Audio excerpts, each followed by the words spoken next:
chat. Por ejemplo, yo voy a poner aquí nada más la palabra chat, para que todos podamos ahí de pronto interactuar. Regálenme un comentario. Sí, aquí tenemos el chat. Y también ustedes deben de tener un apartado de preguntas y respuestas, que les voy a invitar a que conforme vayamos compartiendo los temas, ustedes usen ese apartado. Vamos a estar pendiente. Por acá también me acompaña la licenciada Valeria Trujillo.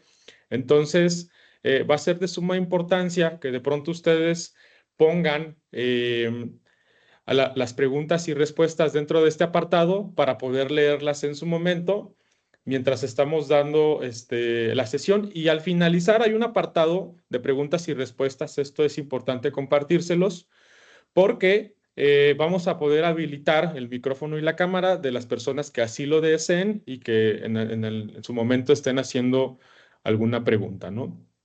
O también aportando con algún comentario. Entonces, pues agradecerles nuevamente por su participación. Ya somos cerca de 50 personas que estamos en esta sesión y pues comenzar con una breve introducción y en un momento creo que va a ser importante presentarles a la estrella de este evento, el licenciado Gustavo Montaño, a quien yo quiero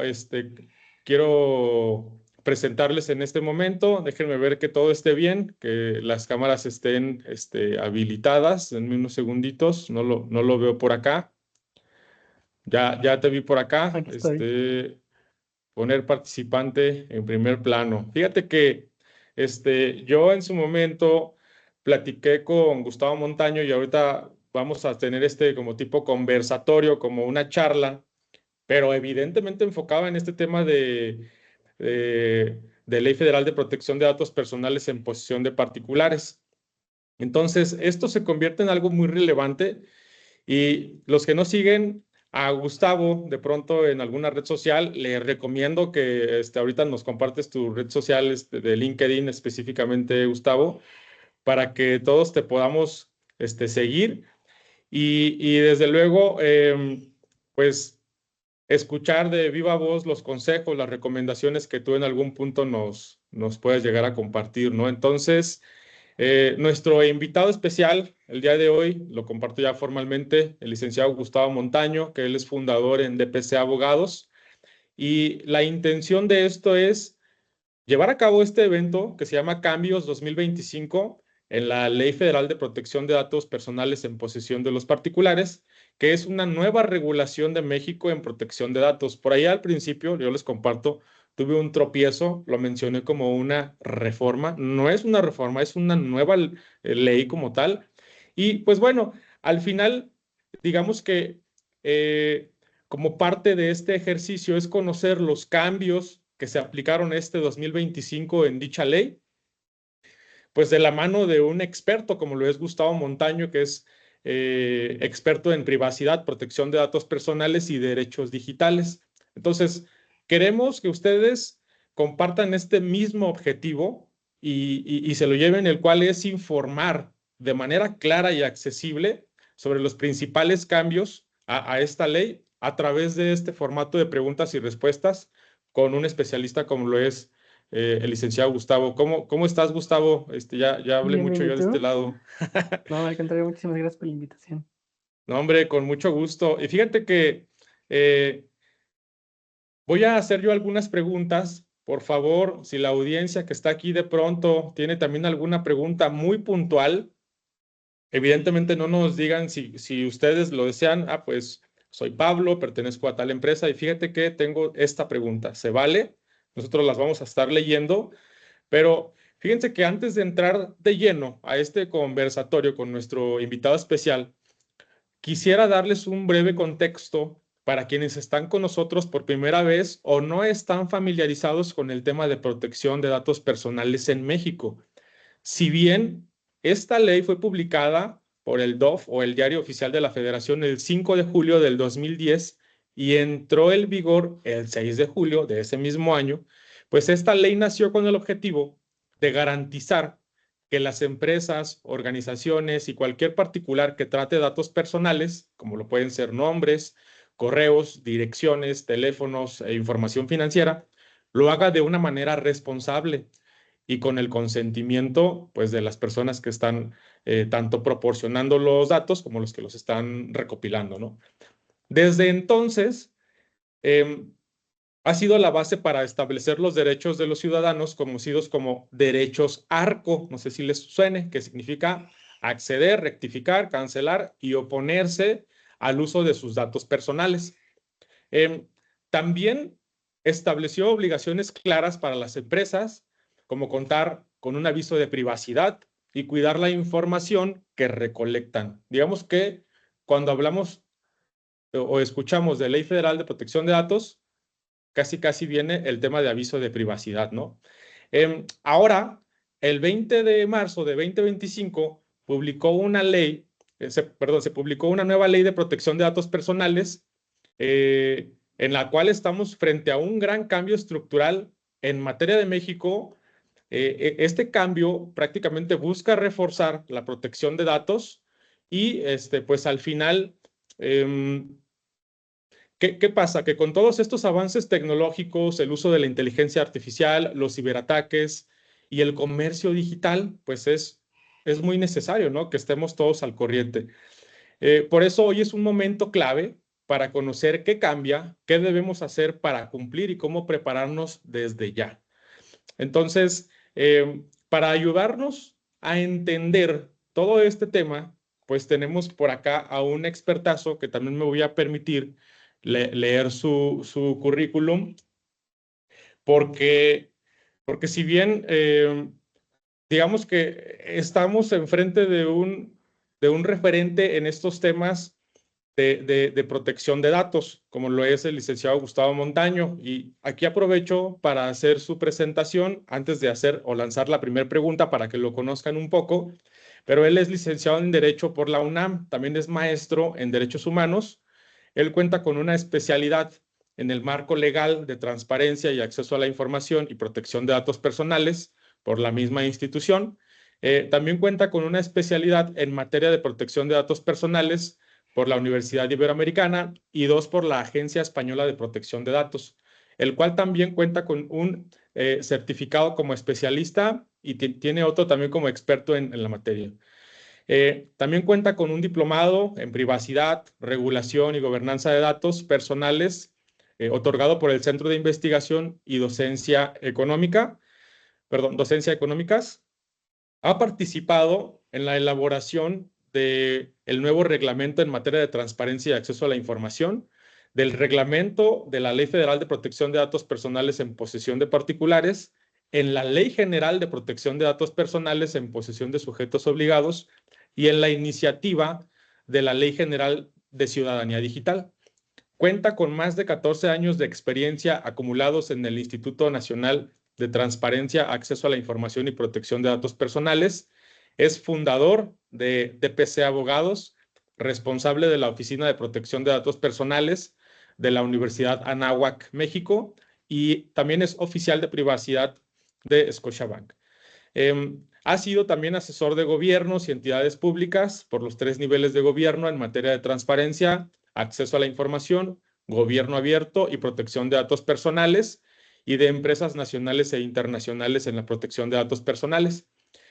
También es articulista para diversos diarios físicos y electrónicos como Contrarréplica, La Silla Rota, el blog Antitesis Jurídica, entre otros. Y yo pues les recomiendo personalmente que lo sigan ahí en LinkedIn porque, díjole, publica excelente contenido, muy educativo y sobre todo que informa para estar siempre al tanto con este tema de protección de datos. Pues con esta presentación yo voy a lanzar algunas preguntas y sobre todo, no sé si quieras comentar algo, estimado Gustavo. Creo que es importante también Sí, conocer tu postura respecto a esta ley y el evento que tenemos hoy día por acá. bueno, pues primero, gracias por la invitación. Es un honor para mí estar contigo y con todos los que están aquí presentes. Eh, yo los invito a que la charla sea algo dinámico. Si quieren hacer preguntas, o sea, no se detengan hasta el final. Las pueden escribir en el chat y con gusto pues las atendemos, ¿no? Bueno, respecto a la nueva ley que salió el 20 de marzo de 2025, pues bueno, si le damos una pequeña leída, van a ver que prácticamente es una copia de la anterior, ¿no? Hay algunos bemoles que seguramente vamos a tocar en esta plática, pero creo que es un 80-90% lo mismo, ¿no? Entonces no hay que preocuparse tanto, pero sí más bien ocuparse de los nuevos cambios que hay en esta nueva ley. Bien, creo que hay un punto importante dentro de estos ajustes, porque se dice que hay una nueva autoridad supervisora de protección de datos personales. Si bien, por ejemplo, se ha hablado de que hay una nueva figura que va a supervisar cómo tratamos los datos personales en México, aquí me gustaría hacer esta pregunta que es, ¿quién es esta nueva autoridad y cómo cambia su papel frente a lo que ya conocíamos como el INAI? Bueno, sí hay un cambio muy significativo respecto a la autoridad. Hay que tomar en cuenta que antes el INAI pues era un órgano constitucional autónomo, ¿no? Su fundamento estaba previsto en el artículo 6 y señalaba pues que se integraba por 7 comisionados, ¿no? Ahora, a partir del 21 de marzo de este año, es la Secretaría de Anticorrupción y Buen Gobierno, a través de una unidad que se creó 3 días después, que se llama la Unidad de Protección de Datos Personales, ¿no? Esta unidad es la que se va a encargar de la protección de los datos personales, tanto para particulares como a nivel federal, de sujetos obligados, ¿no? Sí cambia mucho en cuanto a la naturaleza, pues para los que son abogados, pues saben que un órgano constitucional autónomo implica ciertas características como la autonomía de decisión, técnica, económica, autonomía de decisión, ¿no? Esos 7 comisionados antes eran nombrados por el Senado y en este caso, la Secretaría Anticorrupción, pues como saben, pues la secretaria depende directamente de la presidenta. Ahora, pues solo será una sola cabeza quien decidirá sobre los asuntos de protección de datos personales. Antes era un órgano colegiado que eran 7 comisionados y se tomaba una decisión por mayoría, ¿no? Y esa mayoría, pues bueno, en caso de que hubiera algún tipo de falta de decisión o un empate en caso de faltar un comisionado, pues había un comisionado que el presidente o la presidenta que tomaba ese voto de calidad, ¿no? Pues ahora en este caso no va a ser así, solo es la decisión por una sola persona y pues bueno, esperemos que esta unidad sea un verdadero éxito, ¿no? Pues bien, fíjate que en ese sentido hay cambios que quizá, y voy a comentarlo, ¿no? Como ahorita el tema que traen de Total Play. No sé si si les ha salido por ahí entre los Reels o entre alguna noticia, que a veces son cambios que se pueden decir de forma unilateral. Pero bueno, pues esperemos que con estos cambios precisamente sean en pro de esta protección de datos personales. Y aquí viene un tema también relevante, porque si bien antes y también yo creo que hoy día muchas empresas usan datos de redes sociales o de sitios públicos para sus bases de datos. En ese sentido, ¿qué restricciones nuevas se aplican sobre este tipo de información? Bueno, sí hay una parte especial respecto a esto. Eso no quiere decir que la ley anterior no lo tuviera, ¿no? De hecho, en la ley anterior sí establecía que para fuentes de acceso público, pues era cualquier información que se obrara en fuente pública y que no tuviera ni siquiera algún tipo de restricción, ¿no? A lo mejor solamente un pago de la información, ¿no? O para acceder a esas fuentes. Ahora, bueno, y eso permitía que cualquier, pues, base que fuera pública, como en las redes sociales, fuera accesible y además fuera usable, ¿no? Solo que la ley sí marcaba una restricción que nadie le hacía caso, ¿no? Señalaba que esas fuentes de acceso público, pues, tenían que cumplir con los principios que estaban previstos en la ley, ¿no? Pero, pues, nadie lo hacía y nadie analizaba si esas bases de datos o, por ejemplo, si entrabas a Facebook o Instagram, pues, tú puedes sacar la información, ¿no? Y Claro, nunca verificabas para qué finalidad era. Entonces, lo que la gente hacía o las empresas hacían es sacaban información de Facebook y en este caso, pues la ocupaban para otra finalidad, ¿no? Pero pues como saben, pues Facebook no tiene como finalidad hacer, actos de comercio, por ejemplo, ¿no? y muchas empresas sí lo ocupaban para hacer prospección comercial, ¿no? O enviar información de ventas. Ahora la ley ya es un poco mucho, bueno, es más estricta respecto al uso de las bases de datos. Sí señala que una fuente de datos público, una fuente pública de datos personales es aquella que tendrá este carácter, ¿no? O sea, señala que por ley debe tener este carácter, que implica que debe haber una manifestación expresa de que es pública, ¿no?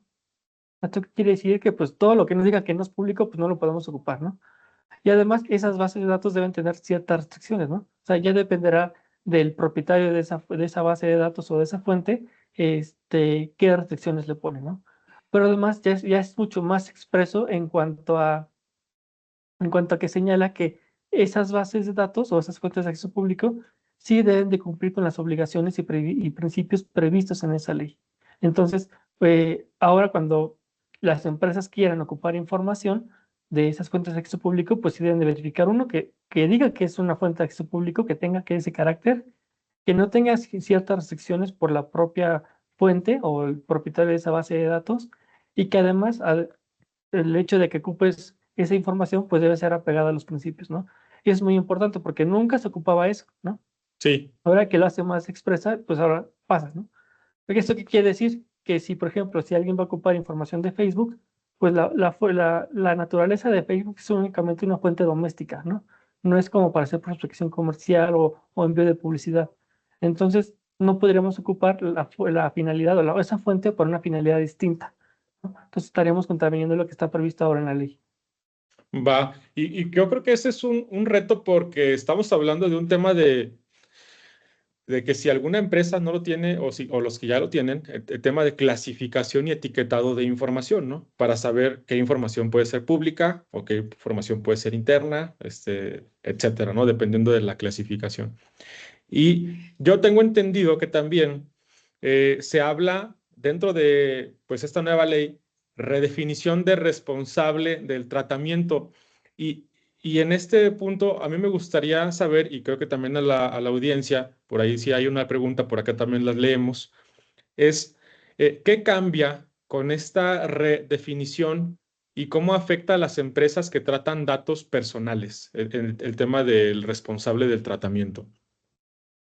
Bueno, eso va a ser todo un reto en cuanto al cambio de la definición de responsable, ¿no? Si ustedes ven la ley, hay un pequeño ajuste en cuanto a los conceptos. Señala que ahora un sujeto regulado es aquellos que están previstos como la figura de responsable, ¿no?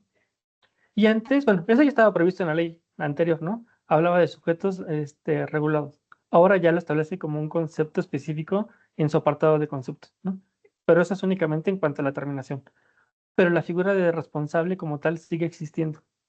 El detalle aquí es que antes, en la ley anterior, se señalaba que el responsable era aquella persona física o moral que decidía sobre el uso de los datos personales o sobre el tratamiento de los datos personales, ¿no?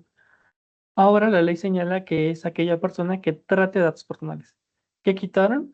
Pues el poder de decisión, ¿no? Esa característica de decisión es quien lo hacía responsable. Ahora, tomando en cuenta, en consideración que ahora el concepto es cualquier persona física o moral que trate los datos personales, eso pues puede ser cualquier persona y hasta los propios encargados, ¿no? Y en esto hay una responsabilidad muy grande, ¿no? Porque si un encargado que trata datos personales a nombre y a cuenta de otra persona, otro responsable, únicamente para ciertas finalidades, no sé, como para almacenamiento, envíos de correos electrónicos, procesamiento, no sé, uso para cualquier tipo de información solamente a nombre y a cuenta del responsable, pues el concepto ya los incluye, ¿no? Porque el concepto sí dice, claro, cualquier persona que trata datos personales. Sin embargo, pues la ley no quita ese concepto de encargado, ¿no? Entonces, yo lo que recomiendo en este caso es que, pues sí, ahora todas las empresas que tengan otros prestadores de servicio que usen datos personales, ya sea de almacenamiento, los recolecten, los procesen o los borren, pues sí tengan claros los convenios que se tienen, ¿no? Sobre todo que sean convenios de encargo en los cuales sí se establezca específicamente que tienen esa figura, ¿no? De uno que es el responsable y otro es el encargado. Sobre todo porque en este caso, quien puede sufrir un mayor daño o carga de responsabilidades son los encargados, ¿no? Porque pues hacen su trabajo, ¿no? De de realizar actos a nombre y a cuenta de otra empresa que les da información personal solamente para cumplir con el objetivo principal de la empresa, ¿no? En este caso, pues si no tienen esa figura muy clara, sobre todo de manera contractual, de que quién es el encargado y quién es el responsable, pues los encargados van a tener en sí ya las obligaciones de los responsables. ¿Y eso qué implica? Pues que tendrán que, por ejemplo, atender directamente los derechos ARJU de cualquier persona que tengan ahí en sus bases de datos, ¿no? Y eso pues no es obligación de los encargados, porque pues prácticamente ellos pues no tienen la culpa de tener la información, sino porque eso viene de una obligación contractual de otra persona, ¿no? Entonces, el hecho de que puedan o tengan la capacidad de establecer esos contratos o convenios de encargo en los que sean muy claras la instrucción y que muy clara sobre todo la figura de encargado, pues sí te ayudaría mucho a deslindar ciertas obligaciones y responsabilidades que, pues sí, una carga regulatoria sí implica pues procesos, tiempos, Claro. uso de personal y además si no cumples con esas obligaciones, pues seguramente tendrás una sanción y además pues el daño reputacional por un incumplimiento de una obligación que ni siquiera era tuya, pues sí implica un daño muy significativo para las empresas que ni siquiera tenían la figura de responsable como tal anteriormente. Sí, y fíjate que este es un punto, pues porque estamos tratando del responsable de tratamiento, lo que conlleva el empezar a procesar, almacenar información de datos personales, pero también hay otro tema que es los riesgos por tratamiento sin el consentimiento, pues, de una persona, ¿no? De una persona que está, pues, en algún punto brindando esa información. Y entonces, eh, yo he visto, y me voy a adelantar un poquito, pero yo he visto que tú compartes mucha información, referente sobre, oye, pues multaron a tal banco, es por ahorita no mencionar colores ni sabores, pero multaron a tal banco por tal cantidad de miles de pesos por este tema, ¿no? Que quizá es algo que no sale a la luz de una forma inmediata, pues es evidente a las compañías, a ninguna compañía le conviene, pues, evidenciar que está en un proceso jurídico por hacer mal uso de datos, evidentemente, pero es qué consecuencias puede haber si una empresa trata datos personales sin contar con el consentimiento adecuado. Bueno, la verdad es que el riesgo son varios, ¿no? Creo que el más significativo, pero estoy muy seguro que a pocas empresas, bueno, grandes empresas tiene un gran valor, es una multa, ¿no? Pues hay multas de 32, de 32,000 pesos a la más grande que se ha impuesto ahorita ha sido de 33 millones de pesos, ¿no? A un banco. Híjole, Y las multas pueden aumentarse, ¿no? Porque hay que tomar en cuenta que la multa es por cada una de las personas que se inconformen por el incumplimiento de una ley, ¿no? Y en este caso, ¿esto qué quiere decir? O sea, si hacen un análisis de riesgo respecto a de cuántas personas estás tratando mal la información y son más de 10, 20, 30, pues la multa es por cada una de ellas, ¿no? Por cada una de las que se inconforme. Entonces, el hecho de que tengas una multa de tan gran valor, pues es evidente que en algún momento a tu empresa de manera económica le va a implicar algún daño en cuanto a la operación. Sin embargo, otro de los daños que es muy común y creo que es lo que le afecta más a una empresa, sobre todo a una empresa que pues trata de abrirse en el mercado, pues es el daño reputacional, ¿no? Creo que a ninguna sí, empresa le gustaría estar saliendo en el periódico por una noticia mala, ¿no? De saber que claro. su base de datos está en la dark web o que se está vendiendo en Telegram o pues o la puedes conseguir en cualquier lado, ¿no? O sea, es muy común o sea, que las bases de datos, o sea, yo he visto varios chats en los que una base de datos de 100,000 personas las venden en 3,000, 5,000 pesos, ¿no? Y eso es muy lamentable, ¿no? Porque son bases de datos que pueden tener desde información de contacto hasta la información de línea, domicilios, tarjetas de crédito. Entonces, creo que el daño reputacional es muchísimo más grande, ¿no? Porque aquí implica pues la disminución de su actividad comercial y pues es una desventaja competitiva el hecho de que existen las redes sociales o en medios de comunicación información que dañe, ¿no? La reputación de una empresa, pero pues por un acto que realmente sucedió, ¿no? Ahora, es muy lamentable ver que hay muchas empresas que niegan, ¿no? Que hubo una filtración de su información. Entonces creo que ahí les falta también un control de daños, formas de comunicar que existieron vulneraciones personales, ¿no? Porque lejos de decir que no tuvieron una vulneración, pero que la gente realmente vea que la información está en Internet, pues también les implica un daño reputacional respecto a su credibilidad, ¿no? Y bueno, creo que el hecho de, pues es una cascada, ¿no? Pues tanto de multas, un daño reputacional y pues eso les lleva eh, al final, pues bajar clientes, ¿no? Y a lo mejor una pérdida económica también respecto a sus ventas de productos o servicios. Y sí hemos visto, ¿no? Que por lo menos en pequeñas y medianas empresas, aproximadamente las empresas cuando tienen una vulneración de datos personales, pues llegan a cerrar entre de 4 a 6 meses, ¿no? Y eso pues es algo muy significativo también como para la sociedad, ¿no? De que se estén cerrando empresas por algo que se puede haber prevenido. Sí, yo creo que se convierte en algo crítico. Por acá hay un par de preguntas, Claro. ahorita las voy a leer, pero antes de eso me gustaría lanzar una que yo tengo por acá, que, que luego pasa, ¿no? Oye, pues, ¿quién es el responsable? No, pues es que es el área legal. El responsable es el área legal porque, pues, ellos que generen el aviso de privacidad.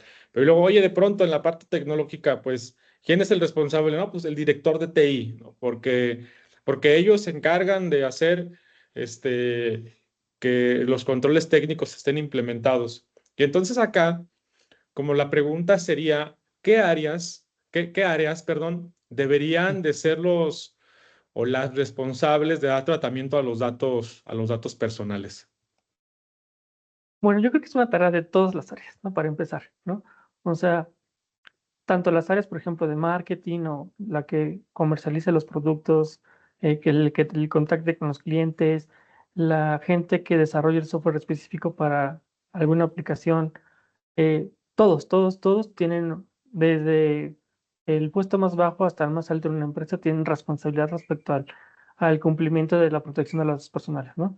Aquí lo que cambia más bien son los roles y las actividades que tienen que realizar, ¿no? Por ejemplo, tú comentabas la parte del aviso de privacidad, ¿no? A lo mejor la parte del aviso de privacidad sí estará de legal o de compliance, ¿no? Digo, en algunas áreas o algunas empresas sí afortunadamente tienen todavía, bueno, tienen áreas de compliance, ¿no? Que es la que se encargaría de hacer esas actividades. Pero si no, pues el área legal, ¿no? Pero bueno, como saben, el aviso de privacidad solo es la punta del iceberg. Hay otros documentos o controles que la ley establece, ¿no? Y no solo la ley, sino hay normas ISO en materia de seguridad de la información que detallan cómo deben aplicarse esos controles, ¿no? Y no porque sean normas de seguridad de la información implica que solamente el área de TI o tecnología de la información o el CISO sea el encargado, el responsable único de la información. En este caso, bueno, si hay una área de cumplimiento normativo, o sea, la área legal, pues es la encargada de establecer cuáles son los controles legales, ¿no? Ver que, ver que exista esa garantía con el área de TI de que se implementen los controles y que esos controles sean adecuados. O sea, yo te lo digo como abogado, ¿no? A lo mejor, pues, no nos toca meternos a los fierros, pero sí es necesario que nos apoyemos con el área técnica, ya sea tecnologías de la información o con el CISO, para ver que esos controles cumplan por lo menos con los requisitos que establece la ley, ¿no? O sea, la ley sí es muy clara, sí establece que debe haber controles técnicos, físicos y tecnológicos, ¿no? Entonces, el hecho de que hagamos ese match con otra área, la parte del legal o de compliance con la de TI, pues sí ayuda muchísimo en la materia de cumplimiento. Ahora, como te decía, no todo tiene que ser a cargo de esas dos áreas, ¿no? O sea, el hecho Claro. de que el área de, por ejemplo, que se dedique a contactar a los clientes, pues debe tener un control exacto pues, de sus bases de datos, ¿no? Porque son ellos los que tienen esas bases de datos. No es legal ni tecnología de la información, ¿no? O en su caso, por ejemplo, si vas a contactar ya a los clientes, pues debes tener mucho cuidado cómo lo contactas, ¿no? La verdad es que yo he visto muchísimos casos en los que se contacta muy mal a los clientes. No se le pone el aviso de privacidad, no se le indica dónde está, se le pide información de más solo por si acaso algún día llega a necesitar, eh, no se obtiene el consentimiento de forma adecuada o seguramente a todos les nos ha pasado en los que nos llaman para ofrecernos un producto, una tarjeta de crédito, y ya sabiendo un poco de datos personales, pues le dices, oye, bórrame de tu base de datos, ¿no? Y la gente no sabe ni cómo contestar, ¿no? Es lamentable que no se tenga un protocolo dentro de las empresas para determinar qué hacer en estos casos, ¿no? Y es lo que hacen, yo creo que o lo apuntan en un post-it de que tal cliente quiso salirse de la base de datos o le dejaron una nota y en la nota nunca le hicieron nada dentro del sistema y te siguen contactando, ¿no? Entonces, creo que sí hay una actividad que todo mundo debe de realizar, ¿no? Garantizar que cumplas con la normatividad de protección de datos personales, por lo menos cada quien desde su trinchera. Sí, fíjate que diste en un punto clave y de hecho ahorita voy a empezar con las preguntas que nos están mandando porque por acá Rodrigo Vargas Pacheco nos mandó una pregunta que tiene que ver este, sobre los cambios nuevos de este reglamento. Y bueno, también hay más preguntas, las voy a ir leyendo en orden. Primero una de David Ricardo Sánchez Rosales. Y justamente ahorita que mencionaste el tema de datos personales, creo que esta pregunta que él nos hace, como dice, queda como anillo al dedo, porque nos dice, oye, esta nueva ley, ¿cómo impacta en los avisos de privacidad? Ya nos habías compartido un poquito precisamente de cómo hacen el mal uso o pueden hacer el mal uso de los datos, pero creo que esta está muy puntual, esta que nos Ah, comparte David, ¿no? ¿Cómo impacta esta nueva ley, cómo impacta en los avisos de privacidad? bueno, sí tienen un cambio significativo los avisos de privacidad. Digo, hay que tomar en cuenta que, digo, dependiendo cómo estaba el aviso de privacidad y quién lo hizo, pues dependerá el tipo de cambio, ¿no? Porque la ley anterior, pues sí establecía requisitos específicos respecto a qué es lo que debía de contener el aviso de privacidad, ¿no? El reglamento hacía un poco más específicos esos requisitos, pero también había lineamientos en avisos de privacidad que señalaban otros requisitos un poco más específicos, los detallaba y además invitaba a hacer el uso de buenas prácticas para elaborar los avisos de privacidad, ¿no? Yo te puedo decir que a lo mejor de mi caso yo hacía los avisos de privacidad con buenas prácticas internacionales, ¿no?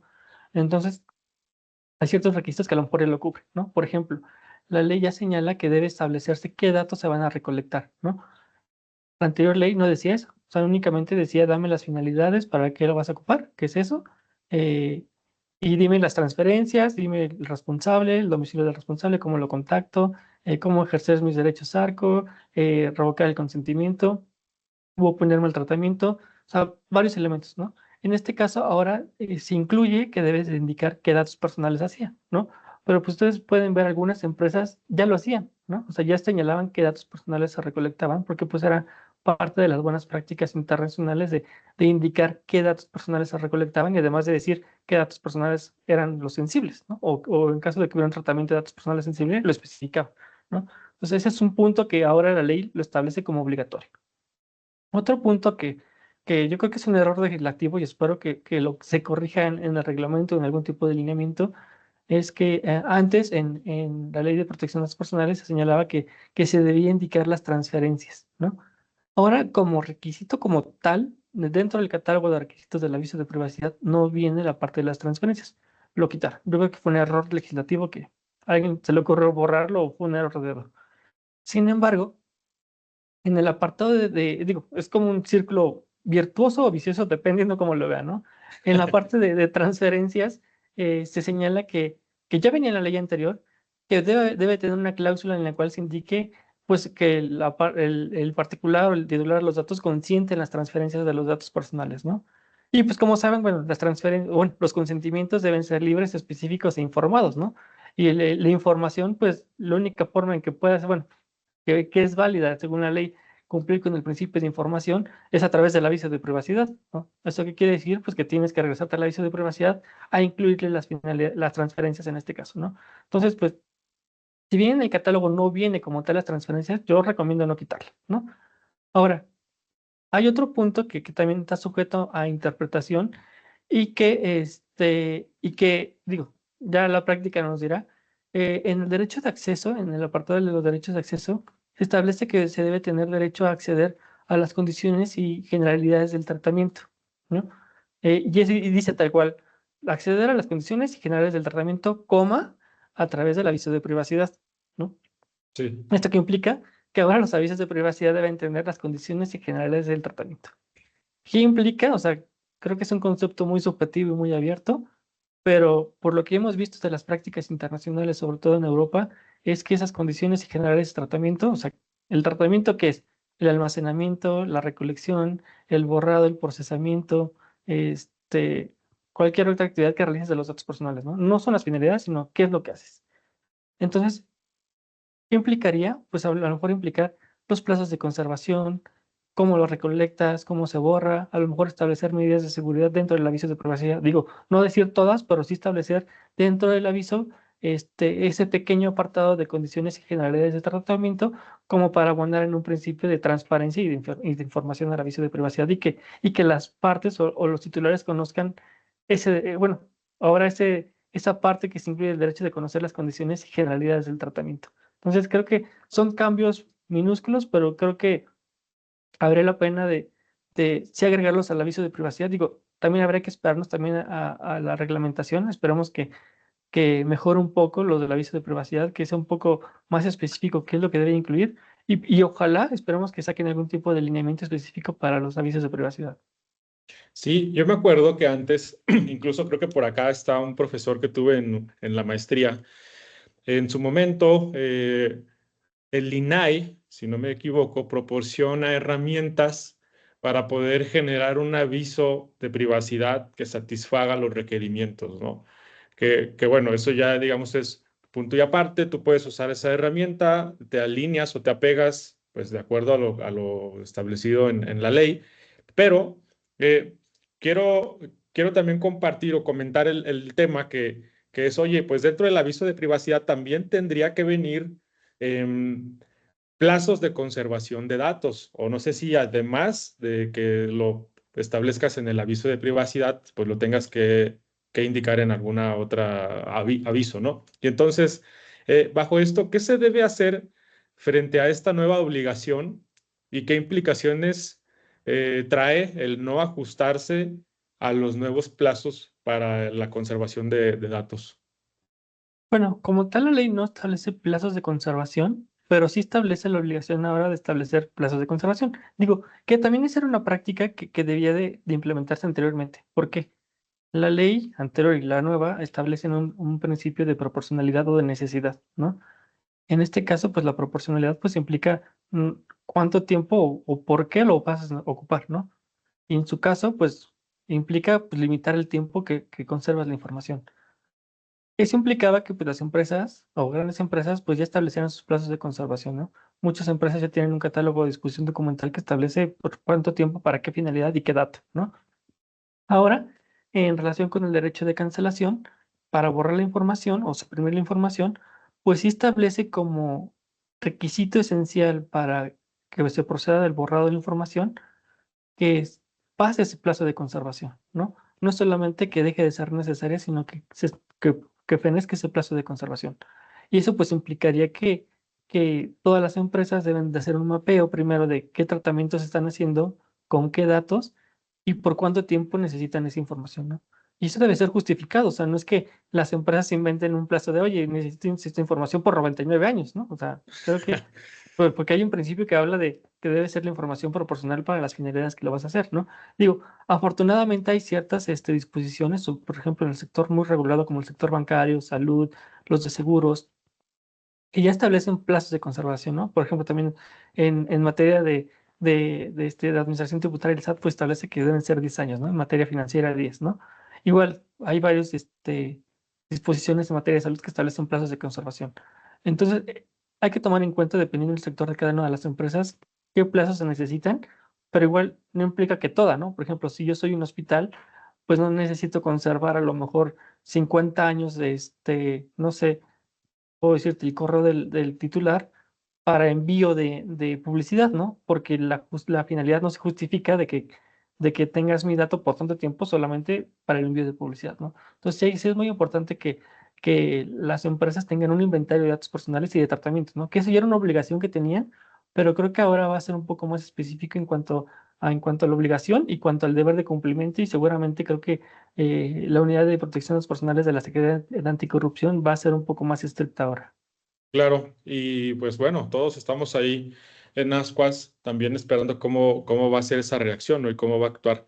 Fíjate que hay unas preguntas y ahorita voy a ir nada más como poniéndolas de forma superficial, porque voy a tratar de hilarlas para quizá no ir rompiendo la secuencia de los temas que vamos tocando, pero ahorita tocaste temas de datos de salud y hay alguien que tiene por ahí una pregunta relacionada con los acuerdos de asociado comercial ahorita vamos checando ese tema. Pero hay una pregunta, yo las preguntas que me están haciendo por el chat las estoy mandando directamente a la sección de preguntas y respuestas para tratar de llevar un control. Entonces, David,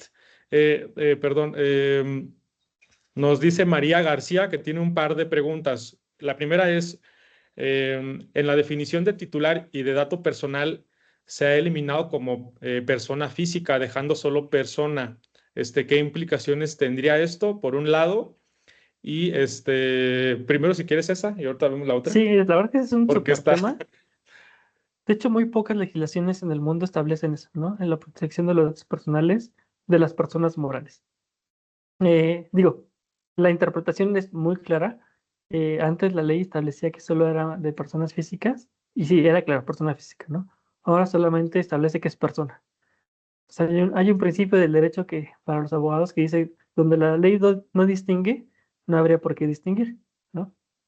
Entonces, en este caso, pues amplía el ámbito de protección de las personas morales.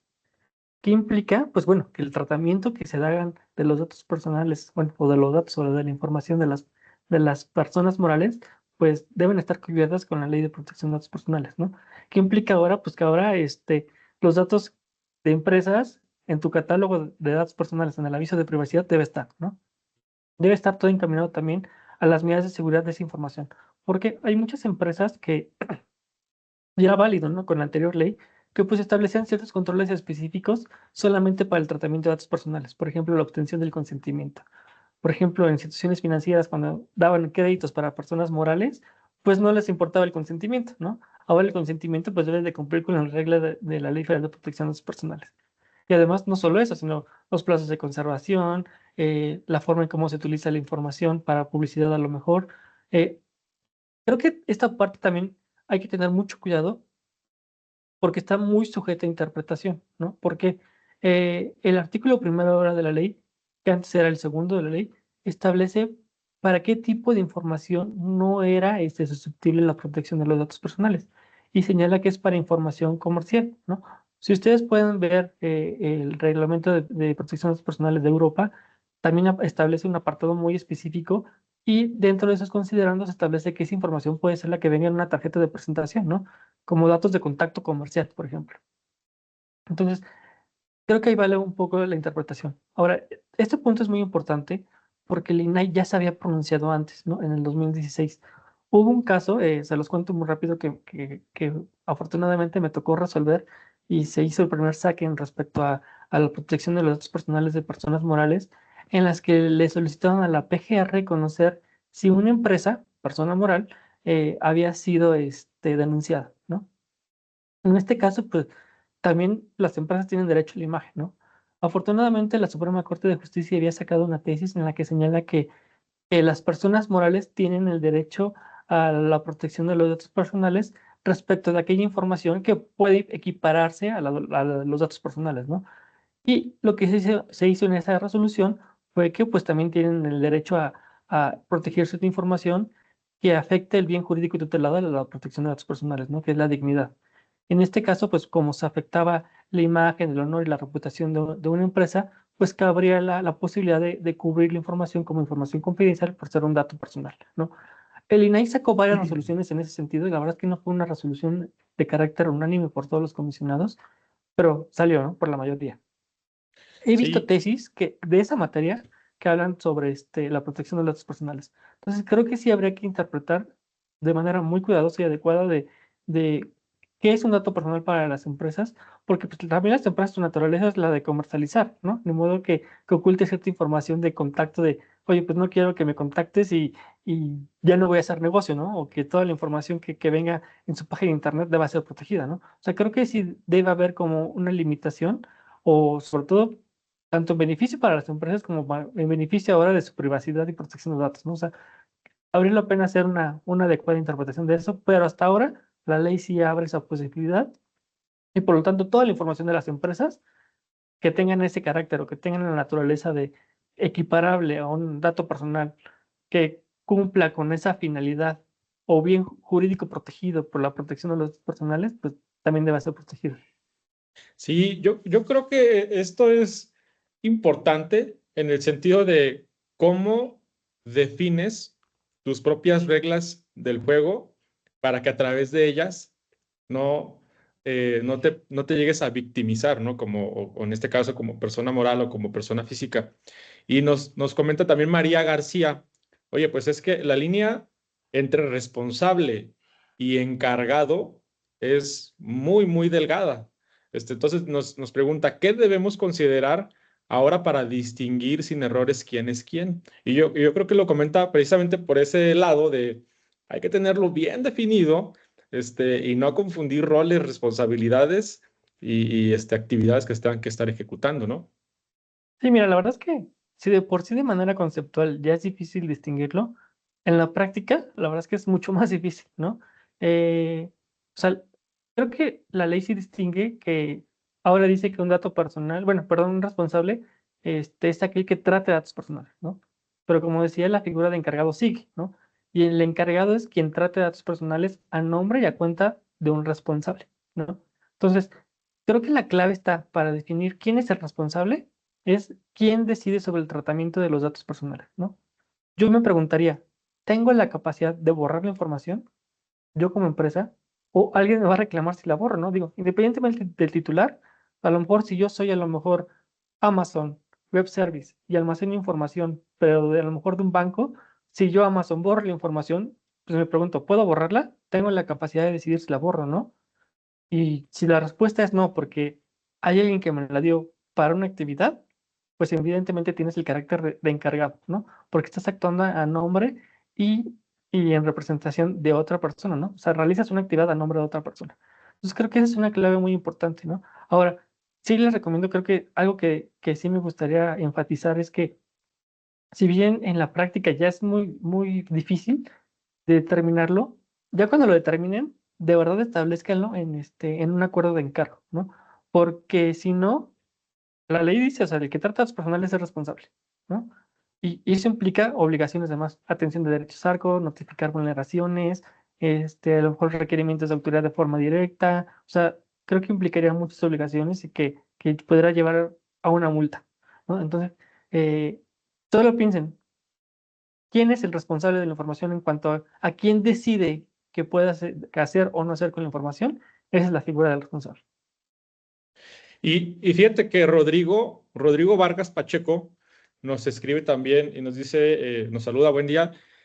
¿Qué saben o se ha dado a conocer sobre la publicación de y lo pone entre comillas, nuevo reglamento de Ley Federal de Protección de Datos Personales en posesión de los particulares? Creo que se refiere a un tema que yo inicialmente también confundí, no lo sé, pero creo que se refiere con este nuevo reglamento y no es una reforma, sino es una nueva ley, que sea mayormente igual a la anterior, es otro boleto, como decimos, pero a ver si nos puedes platicar un poco de esa diferencia, quizá, y por qué quizá en algún punto se tomó esa decisión de hacerlo como un nuevo reglamento. Bueno, respecto a la expedición de un nuevo reglamento, sí se establece que se prevé, bueno, se prevé que debe de emitir un nuevo reglamento. Hay que tomar en cuenta que el reglamento, como su nombre lo dice, es reglamentario de una ley, ¿no? Antes, en el 2010, pues se expidió la Ley Federal de Protección de Datos Personales y luego el INAI emitió, bueno, la Secretaría de Economía con el INAI emitió un reglamento, ¿no? Que reglamentaba la ley. ¿Y eso qué implica? Pues la reglamentación implica que debe haber ciertas acciones que especifiquen o abunden sobre lo que estaba previsto en la ley, ¿no? Ahora, como saben, pues, la ley anterior queda abrogada, lo que implica que su reglamentación o normas o lineamientos secundarios lo hagan, ¿no? Porque es un accesorio de la ley. En este caso, ahora sí se tiene previsto que por lo menos en un plazo de 90 días, creo que era 90, 60, no recuerdo muy bien, que se emita un nuevo reglamento que reglamente la nueva ley, ¿no? Y esperamos que ese reglamento pues nutra aquellas deficiencias que se tienen ahora en la ley, ¿no? O que por lo menos esperábamos que se agregaran a la ley. Pero pues sí se espera bueno, atendiendo las respuestas, que sí la Secretaría de Anticorrupción y Buen Gobierno ahora emite un nuevo reglamento que reglamente esta nueva ley. Ok, y fíjate que hay una pregunta también de Alejandro Pedrosa Yo por acá todavía tengo algunas bajo la manga, estimado Gustavo, lo tengo que Sí, decir. sí. Tengo algunas acá guardaditas porque estoy dando oportunidad a la lectura de las preguntas que nos comparten nuestros invitados, pero nos dice Alejandro Pedrosa, que creo que ya tocaste ese punto, pero de todos modos la comparto. ¿Cómo debemos armonizar el reglamento viejo o anterior con la nueva ley para el tratamiento de datos de personas morales? Porque ya un titular no solo es persona física. Creo que esto es lo que comentabas, ¿no? Que pues si bien al decir persona, pues también ahora es persona moral y bueno, son más responsabilidades y ajustes que se tienen que estar realizando por parte de las empresas. Bueno, respecto de la armonización del anterior reglamento, digo, porque quedó abrogado, porque es un accesorio de la ley anterior. Digo, este, recomiendo únicamente ahorita tomarlo como algo orientativo, ¿no? Entiendo que sí es complicado porque aparte la nueva ley no establece plazos para la aplicación, ¿no? O sea, se entiende que entra en vigor al día siguiente. Por lo menos la ley anterior daba plazos de 6, 9 meses, un año y medio, ¿no? Ahora la ley entra en vigor a rajatabla al día siguiente, que eso puede hace 3 semanas, ¿no? Y eso implica pues cambios de avisos de privacidad, tomar la parte de que son personas, bueno, las personas morales sujetas a la protección de los datos personales y varios aspectos, ¿no? Que implican que el cambio tuvo que haber sido al día inmediato anterior, ¿no?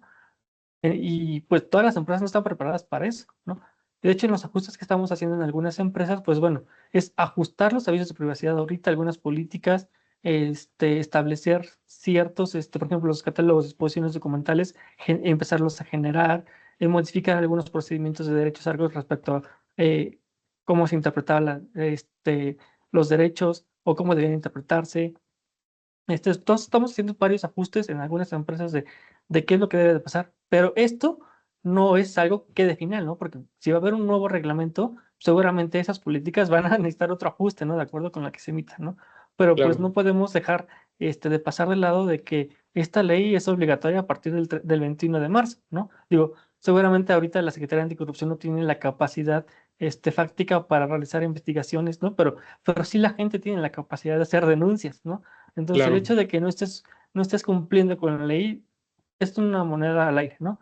Alguien que vea que tu aviso de privacidad no es correcto, pues podrá denunciarlo el día de hoy sin ningún problema, diciendo que pues el aviso de privacidad es incompleto, ¿no? O que hubo una incorrecta interpretación en el derecho de acceso, en el de oposición, por ejemplo. Entonces, sí deben tomar el reglamento a lo mejor como algo orientativo, sin olvidar que pues, el reglamento queda abrogado por ser un elemento secundario de la ley anterior y que esperamos que se emita un nuevo reglamento. Sí, yo creo que es como lo platicábamos, ¿no? Oye, pues ahora con este cambio de autoridad, ¿cómo va a ser el tema de las revisiones? ¿Se van a dar abasto? ¿No se van a dar abasto? ¿Cómo van a comenzar? Bueno, pues quizá porque algún afectado va a levantar la mano y es como van a comenzar a empezar a entrar ya en materia y a poner orden, ¿no? Eso es un poco de lo que comentábamos. Gracias. Fíjate que hay, hay una pregunta también interesante de Ricardo Daniel Rodríguez Lozada, que tiene que ver con el uso de modelos con inteligencia artificial y nos dice, hay que recabar un consentimiento adicional voy a tratar de estructurar la pregunta, en el caso de que se recopile información con el uso de inteligencia artificial y también dice, ¿qué pasará con las personas que ya aceptaron mi anterior aviso de privacidad? Creo que son dos temas.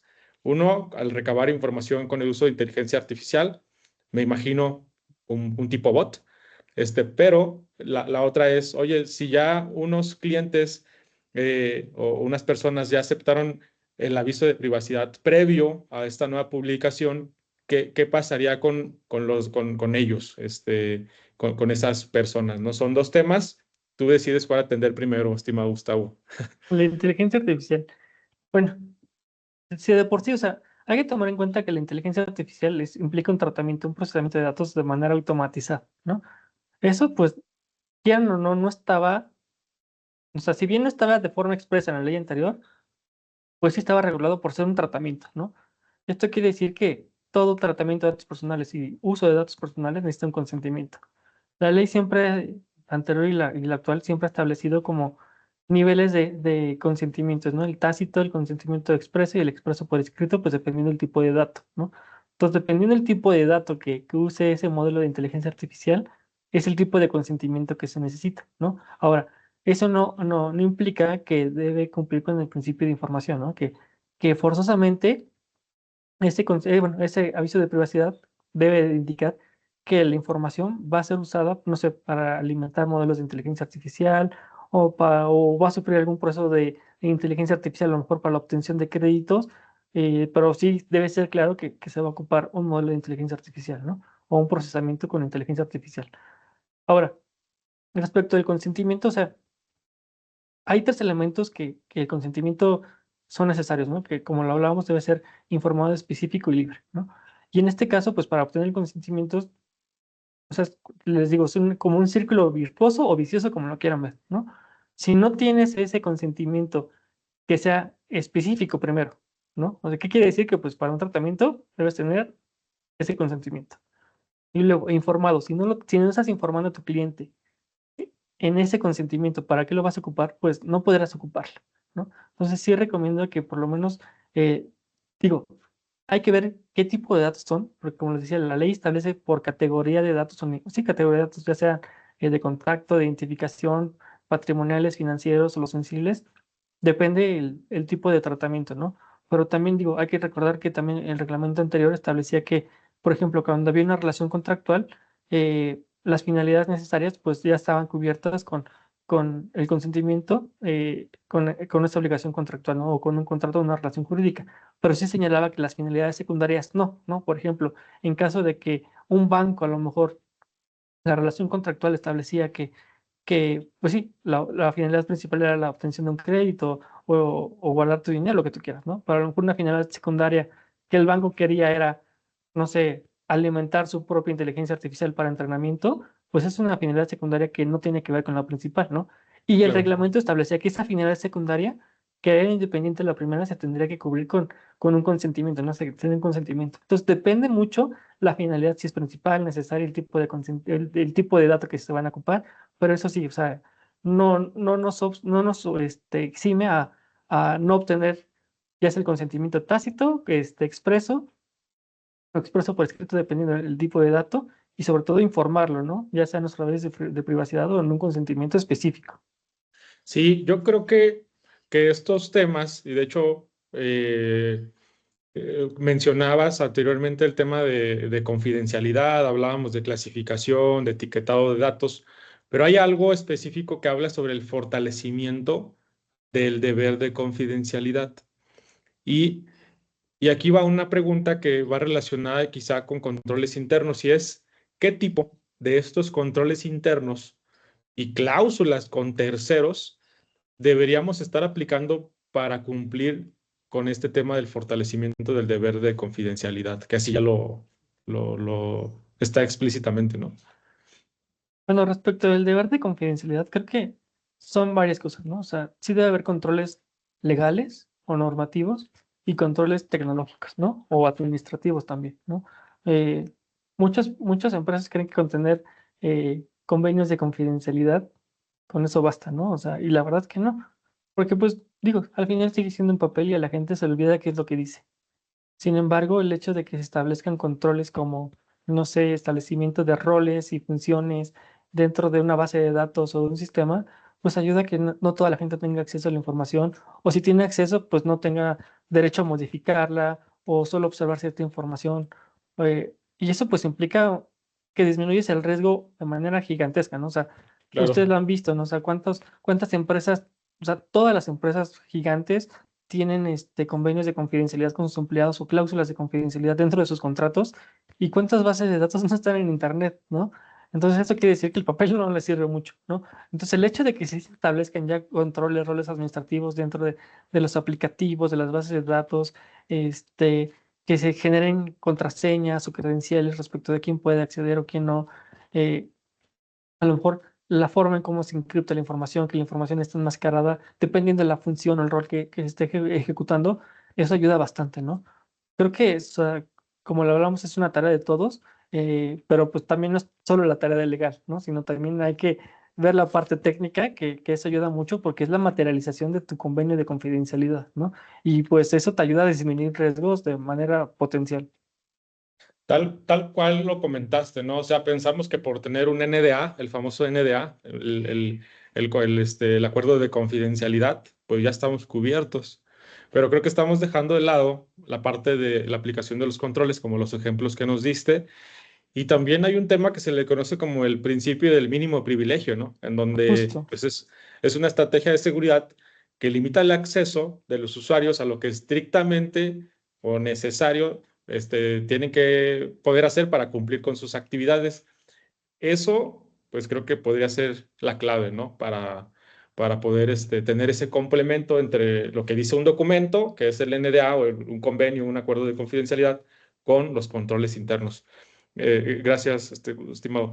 Fíjate que yo quisiera hacer dos preguntas más para pasar a un tema, para mostrarles un slide, pero el siguiente es sobre procedimientos para derechos ARCO y puntualmente es qué cambios se tendría o tendríamos que hacer ahora con los procedimientos internos para realmente digamos, facilitar estos derechos a los titulares.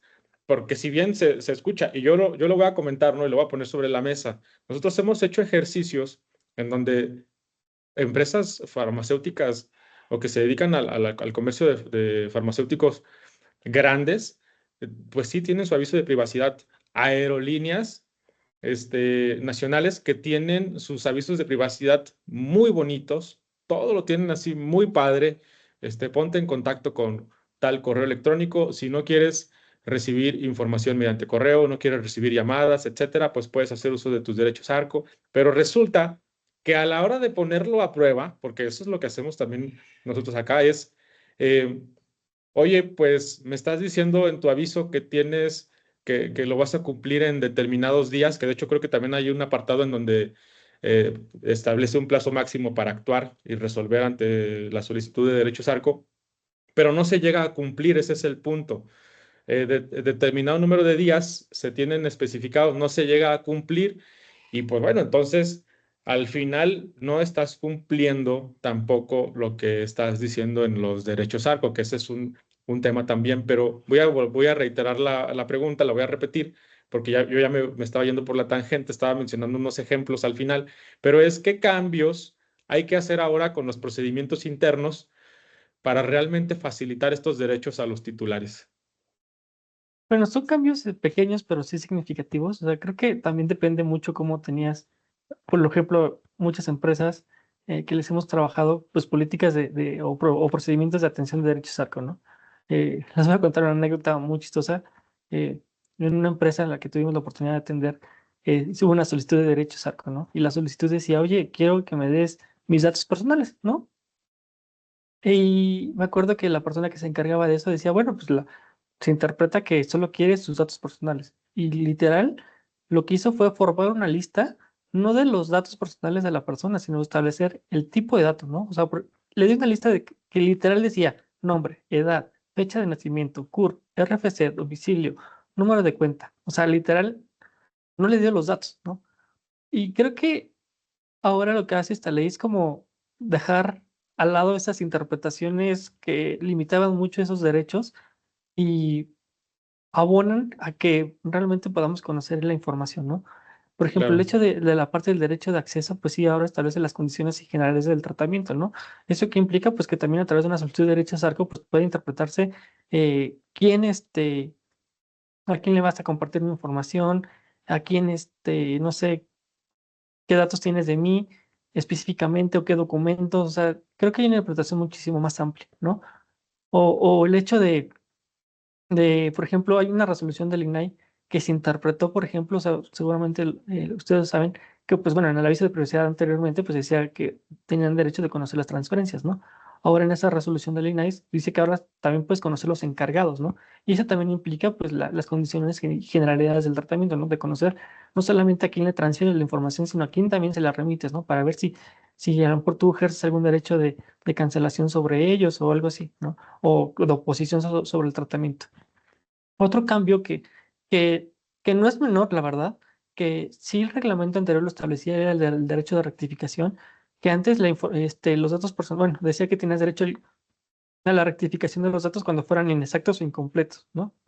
Ahora se agrega que los datos personales no estén actualizados, ¿no? Es una interpretación que pues, realmente ya se hacía antes, pero pues sí vale la pena a lo mejor establecer en un procedimiento de derecho sarco para no estar sujetos a interpretaciones que limiten este derecho, ¿no? O sea, porque sí es sorprendente ver que a lo mejor, y digo, muchas empresas no tienen la capacidad de contratar a una persona, un departamento, un oficial de datos personales, porque a lo mejor no lo creen necesario, que es una obligación que establece la ley, pero pues a lo mejor se lo dejan, no sé, a alguien al de marketing o algo así. Entonces, eso ayuda a que exista ya una claridad en la ley, pues que se haga, ¿no? Por ejemplo, en este caso de que no están actualizados, pues se entiende que ya se tiene el derecho de rectificar los datos cuando no estén actualizados, ¿no?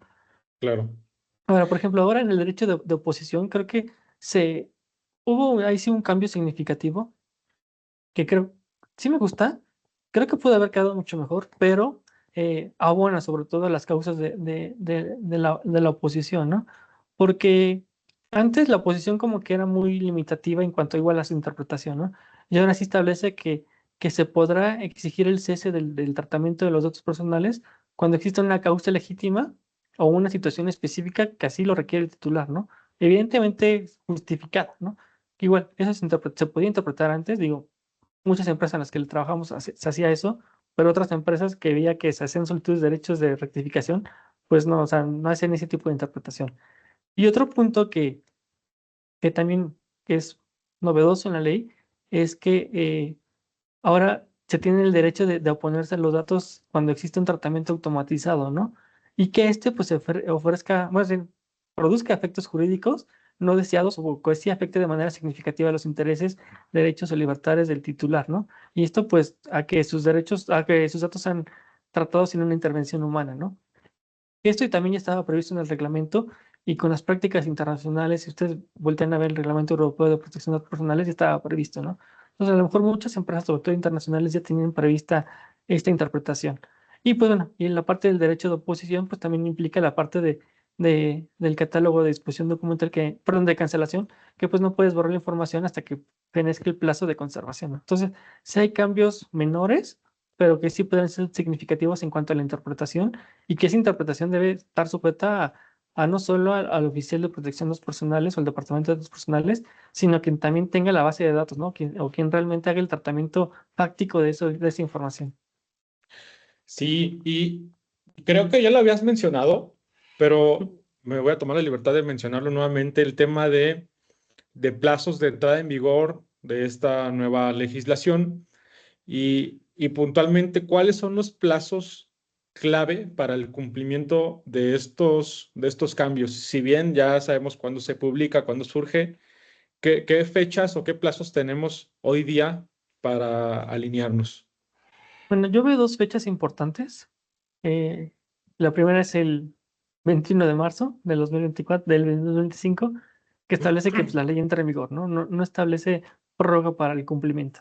Eso que Ok, implica pues que todas las empresas, personas físicas o morales que tratan datos personales, pues ya tienen que cumplir, ¿no? Ahora, otro plazo que veo que sí es significativa, sobre todo para la ciudadanía, es la del 19 de junio. Se estableció un periodo de 3 meses para que de plazo de suspensión en caso de procedimientos que estaba llevando el INAI, que son los procedimientos de protección de derechos, de verificación y de sanción, ¿no? En este caso se dieron un plazo de suspensión de esos 3 meses, pues en lo que la Secretaría de Anticorrupción pues agarra la onda, ¿no? De qué es lo que tienen que claro, hacer, claro. ¿no? Pues eso que implica pues que se suspenden los plazos y que se congelen en el tiempo. O sea, si tú quieres presentar ahorita una solicitud de protección de derechos, pues no empieza a correr el plazo a partir de hoy, ¿no? De Sino que ya. tienes que esperarte hasta que fenezca el plazo de los 3 meses para que empiece a correr el término, ¿no? Y eso pues igual, si ya tenías un procedimiento de protección de derechos, pues tienes que esperar a que pase ese plazo de los 3 meses, pues en lo que la Secretaría recolecta los documentos, los analiza y pues empiezan a correr los términos, ¿no? Entonces implica que a lo mejor esa protección de los derechos va a ser un poco más tardada por esos 3 meses que se dieron de suspensión de los procedimientos. Ahora, eso no implica esa suspensión implica que si tú vas a presentar una solicitud de derechos ARCO ante las empresas, las empresas no tienen un plazo de suspensión, ¿no? Ni de congelamiento Claro, de tiempo, o sea, tienen que atenderlo dentro de los 20 días o los 20 días de ampliación, ¿no? Entonces, así que hay que tener mucho cuidado con eso. correcto. Entonces, por lo que entiendo en la parte de la autoridad, pues está ese plazo, pero en caso de que alguno de nosotros nos hagan una solicitud, pues eso hay que atenderlo. Justo. Normal, ¿no? Como lo estamos trabajando. Em, es importante esto porque entonces quiere decir, estamos marzo, a partir de su publicación, 3 meses, abril, mayo, junio. Entonces, el junio, a partir del 2021 por ahí, retoman actividades con el nuevo responsable de la parte de la autoridad. Y bueno, de ahí va a ser otra cosa, ¿no? Vamos a ver cómo, cómo es ese kickoff, esa patada de inicio con esta nueva autoridad. Fíjate que tengo todavía algunas preguntas. El evento está programado a terminarse 11:30, está programado por 1 hora y media. Solamente compartir, ahora mismo ven la pantalla de la presentación. Sí. Sí, nada más invitarlos, y de hecho lo ponemos sobre la mesa, que hoy día pueden ustedes solicitar una evaluación sin costo alguno, precisamente para conocer el estado de cumplimiento ante esta nueva ley. Por ahí se les muestra un formulario de ejemplo. En este formulario, pues bueno, ustedes ahí nos brindan los datos de quien desee tener esta asesoría o esta evaluación sin costo alguno, lo podemos hacer. Por ahí nos agendamos un espacio, pueden llenar el código, perdón, utilizar su dispositivo móvil para leer ese código QR y pues bueno, a través de ese llenar ahí la información correspondiente. Claro está, vamos a hacer buen uso de sus datos hablando de estos temas. Ahí vienen nuestros avisos sobre el tratamiento de esta información. Y pues bueno, dar espacio solamente a unas últimas preguntas, que por acá tenemos una de Julia Guadalupe, que tiene que ver con los encargados. Dice, a los encargados se les podría considerar como responsables solidarios. Esto nos lo manda Julia Guadalupe Zamora. Sí, la respuesta es sí, solo en casos específicos, ¿no? De hecho, la ley y el reglamento anterior sí lo establecían, cuáles eran los casos en los que podían tratarse como encargados como responsables solidarios. Bueno, pero no como responsables solidarios, sino como responsables como tal, ¿no? Con todas las obligaciones, deberes y el cumplimiento de los principios. Y esto era cuando no cumplía con las instrucciones específicas del responsable, ¿no? ¿Qué quiere decir? Yo a lo mejor una empresa de, no sé, de, de marketing, contrato a una empresa de almacenamiento de la nube y pongo todos mis correos ahí solamente y la instrucción de esa empresa para ella es, oye, solo quiero que guardes la información porque necesito que la guardes, pues esa es la instrucción clara, ¿no? Si la empresa de almacenamiento en la nube dice, bueno, ya tengo la información, ahora la voy a ocupar, no sé, ahora para ofrecer mis servicios ahora en la nube, ¿no? Pues eso implica el cambio de la instrucción, ¿no? Porque tú como responsable, pues le diste la instrucción de almacenarlo, no usarlo para otra finalidad, ¿no? Entonces el hecho de que esa empresa o el encargado cambie la finalidad de esos datos personales, te vuelve responsable, ¿no? Entonces ahí sí hay una solidaridad, bueno, no solidaridad, sino te vuelve responsable. En México no se ha dado casos de responsabilidad como tal o corresponsabilidad. De hecho, bueno, hay algunos asuntos en el INAI, por ejemplo, creo que fue de Telcel. Fue un asunto de Telcel con una agencia de cobranza, en la cual, si bien no se determinó una corresponsabilidad, más bien se les tomó a los dos como responsables, ¿no? Uno por no tener los controles específicos con su agencia de cobranza respecto a qué debe de hacer con la información, y la agencia de cobranza por ocupar mal la información y hacer una mala cobranza, ¿no? De utilizar datos de los contactos de referencias para cobrar, ¿no? Entonces, no fue una corresponsabilidad porque fueron diferentes actos por los cuales se le responsabilizó a cada una, ¿no? Digo, en Europa sí se da mucho, ¿no? De tener esa corresponsabilidad o existen, bueno, muchas empresas han ocupado el término de corresponsables, ¿no? Pero no es tanto por una corresponsabilidad, sino más bien aquí en México es simplemente si eres un encargado y ocupas la información para una instrucción distinta a la que te dio el responsable, en ese momento te vuelves responsable, ¿no? Sí, y fíjate que esto que acabas de compartir, por ejemplo, el caso de Telcel, se ha dado mucho, y no sé cuántos de los que estamos hoy aquí presentes, estamos al menos 72 personas como audiencia, les pasa que de pronto reciben una llamada, contestan o no contestan, pero si en el caso de que lleguen a contestar, simplemente cuelgan y listo, ¿no? No pasó nada, nada más como que nos están marcando para ver si es una línea válida. Y bueno, pues ahí surgen muchas preguntas. ¿Quién me está marcando? ¿Cómo obtuvieron mi información? Que hay otro tema ahí con el tema, con telecomunicaciones, ¿no? Con el uso de nuestros números de teléfono y cómo las compañías pueden estarlo compartiendo, a menos que uno explícitamente diga que no quiere estar en esa base de datos, pues bueno, lo dan de baja, etcétera.